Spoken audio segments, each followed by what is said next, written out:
გონებრივი ღვთისმსახურება და ფექური.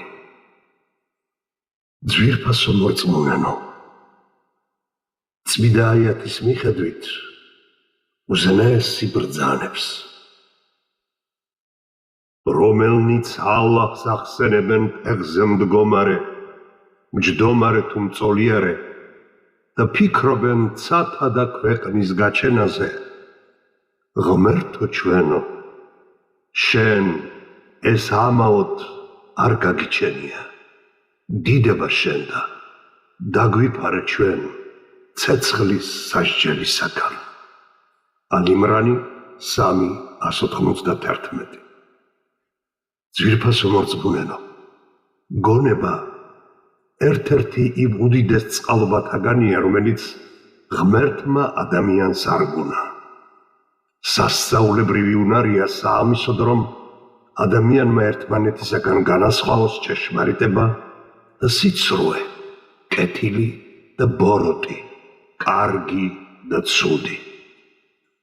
ადამიანს გონების წყალობით შეუძლია გაიგოს ის სიბრძნე, რასაც ღვთიური გზავნილი გადმოგვცემს.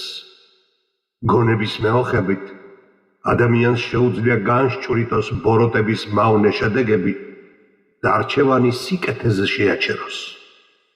გონების ძალის სასიკეთოდ გამოყენება დიდი მადლი და საიქიოში დიდი ჯილდოს საწინდარია, მაგრამ მისი ბოროტად გამოყენება და ამ უნარის ცოდვილ საქმეებში დახარჯვა უბედურებისა და სასჯელის მომტანია. ძვირფასო მორწმუნენო, გონების ნაყოფი ფიქრია. ადამიანი ფიქრობს და ჭეშმარიტების აღქმას ახერხებს. სწორედ ჭეშმარიტებაზე ფიქრია თეფექური, ფიქრი ჭეშმარიტებაზე. ამ გზით ადამიანი ჭეშმარიტებაზე ჩაწვდომას და სწორად მოქცევას ცდილობს. ამგვარი ფიქრის შედეგად ჩვენი გაჩენის მიზანს, ღვთისადმი რწმენის მნიშვნელობას და ჩვენზე ბოძებულ დროის ფასს სწავლობთ. სწორედ ფიქრია ის საშუალება, რომლითაც სამყაროში არსებულ უზადო წონასწორობას, უნიკალურ წესრიგს ვაკვირდებით და ვიაზრებთ. ცადა დედამიწა, ზღვები, მთები, მზედამთვარე, ვარსკვლავები, კოსმოსი ჩვენი ფიქრის არეალში ხვდება და ამ ყველაფერს გამჩენთან მივყავართ. ფიქრის მეოხებით ვაანალიზებთ მოვლენებს და სწორად ცხოვრებას ვსწავლობთ.